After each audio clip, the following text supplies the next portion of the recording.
Hello. Hope you're having a great day. This is the Season Long Podcast in support of the YouTube channel SeasonLongBaller. So here we talk about all things Season Long Baller, NBA 2K23, how our simulated season is going along. As you know, we mirror the season of the actual NBA Washington Wizards. That is the team that we have put our player build, number 4, Jaymont Summerz, a point guard out of William & Mary. That is where we have put him on the Wizards. So we have been mirroring the actual Wizards schedule. We play 6-minute quarters. So some of the stats that you will see are a little bit reduced, of course, because of those 6-minute quarters. And we, of course, every time the Wizards play, we are playing.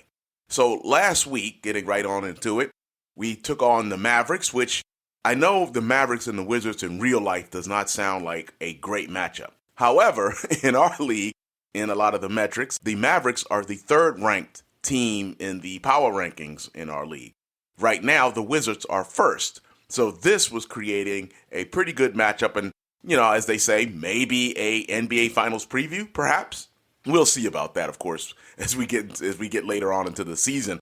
But that turned into a 68-58 victory for the Wizards, and we'll talk about that a little bit later. Then, as I had jokingly said during the games, we did the Texas two-step and played the Rockets the very next night. That turned into a 93-79 victory for the Wizards. And then later in the week, 3 days later, we took on the Pelicans, our second matchup with the Pelicans, and defeated them 84-77. So taking a closer look at that Wizards-Mavericks matchup, Spencer Dinwiddie was the leading scorer with 13 points. The biggest thing here is Doncic, which is obviously the biggest thing all the time when you talk about the Mavericks. The first time we played them, which was a 77-67 victory, I know I kept messing that up during the games, but the first time we played them back in November, a 77-67 victory for the Wizards, Doncic was injured. So just a 10-point victory without Doncic, without that second ball handler, because Spencer Dinwiddie did all the ball handling, and when he was out of the game, you could tell the Mavericks were struggling. But this time, Doncic played. This time, the game was in Dallas, as opposed to earlier in November, it was in Washington. And the Wizards get out with a 68-58 victory. And as you see, the Mavericks shot poorly, and Doncic especially was only 5 out of 17 from the field. I don't think if we play the Mavericks again, that's going to happen. But the Wizards get away with a 68-58 victory, which, as I mentioned during the game, kind of on the low side in terms of Wizards games. Our scoring always seems to be just a little bit higher than that.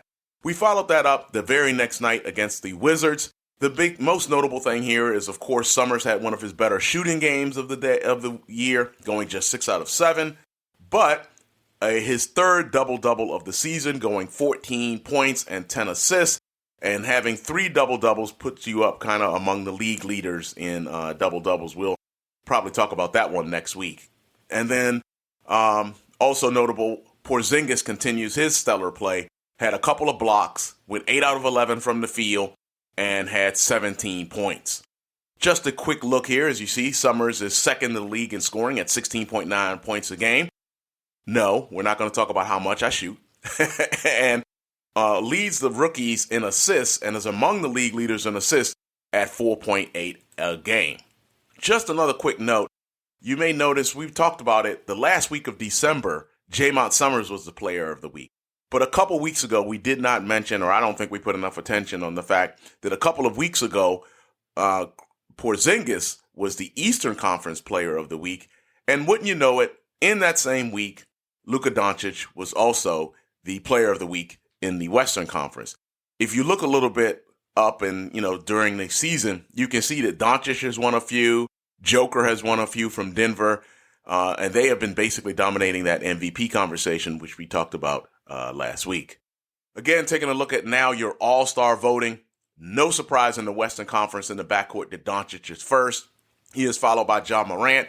And you know what Morant did to us back in, October or November, where he basically lit us up for 43, which I think is still the highest point total this season by a player. So, of course, I got ate up that particular day, but, who doesn't Ja Morant eat up? In the front court voting, no surprise there. Joker is first, LeBron is second, and Kawhi Leonard is third. Going to the Eastern Conference in the backcourt, again, all-star voting. Trae Young is first. And again, we have not played Atlanta yet. We should be playing them sometime in the next few weeks. But despite the fact that they are in our division in the Southeast, we have not seen the Hawks yet. So I can't comment on how bad Trae Young did or didn't do against us. You will note, however, in the 9th position in the voting is our player build, Jaymont Summerz. And in the front court, as you see, first, of course, is Giannis, and second is Embiid. Third is Durant in the Eastern Conference here. But Porzingis is 5th. So it'll be interesting to see if he manages to squeak on into the All-Star game. Wanted to take a quick look at the injury report. I know I kept talking about Finney Smith again in that Dallas game where was he? He did play in the first game, which I had forgotten. Again, 77-67 Wizards victory. But in this second game, he was out. Now, this injury report is from a couple of weeks ago, so I don't think he had been injured yet. But we had mentioned how Mo Bamba is out for the season for the Magic, and obviously he was not in that game that we played recently against the Magic where we lost. But it is now 4 to 6 months for Bamba, and more significantly, Jason Tatum, who was out with the Achilles weeks ago, and was out for the season. As you see, now his duration is 4 to 6 months. So with this being January, very late January, would that put Tatum at a possible return for the playoffs in May if the Celtics make the playoffs? I mean, at first it was season, so maybe there's an outside possibility. We'll have to see if he's able to come back. And again, this does illustrate the differences between our league and obviously real life, where Bamba is healthy and hopefully he stays that way. Tatum is healthy. Hopefully he stays that way. And of course, Torrey Craig from the Suns, broken vertebrae. That sounds painful. Hopefully he stays healthy as well. But Thibault, Brown, Favors, as you see, are not injured in real life, but of course are injured in our league. So right now we'll go ahead and take a look at the Jaymont Summerz Player of the Week. I think we'll go with that alley-oop to Porzingis against the Mavericks. Doncic gets a screen from Powell, tries to throw up a oop that was really misplaced, but it looked like it was stolen by the Mavericks after we got the misplaced alley-oop. Summerz, however, shows how it's done. Good alley-oop to Porzingis after the Mavericks failed on theirs. Nothing like an alley-oop to get you some momentum, right? All right. Now, taking a look at your power rankings from the, or actually this is team standings in the East. Right now, the number 1 seed is the Wizards at 37-12, followed by the Sixers at 31-17. The aforementioned Atlanta Hawks, whom we have not played yet, are 31-19. The Cavaliers, who destroyed us back in October, are number 4, and the Heat are number 5. And that's your top 5 teams in the Eastern Conference right now. Taking a look at what we've got coming up in the next week, we start the week off on Monday against the Spurs. So later on today, we will be taking on the Spurs. Make sure you check out that video. We'll follow that up a couple days later on Wednesday against the Pistons. We have played the Pistons once already. We did defeat the Pistons earlier. 2 days later, we get our first look at Dame Dollar and the Portland Trailblazers at home. We've been on the road quite a bit here, but this breaks up the travel for just a moment.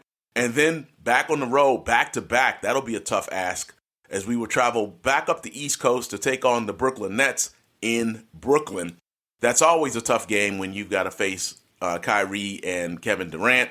And one of the things I do like about this version, 2K23, as opposed to some of the older versions that I played, the stars take shots. As we saw a little bit earlier, Doncic took 17 shots in this game.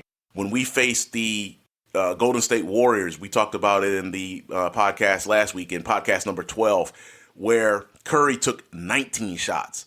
Curry probably took a lot of shots. I mean, took some bad shots in there too. But as opposed to sometimes I had played on 2K some years ago, and someone like Durant would take, say, 6 shots in the game, and that computer-created player would shoot the ball like 11 or 12 times. And obviously that's not how it should be. So when you're facing the Nets, Kyrie and KD obviously should be getting a majority of the shots. And so far we have won our matchups with the Nets.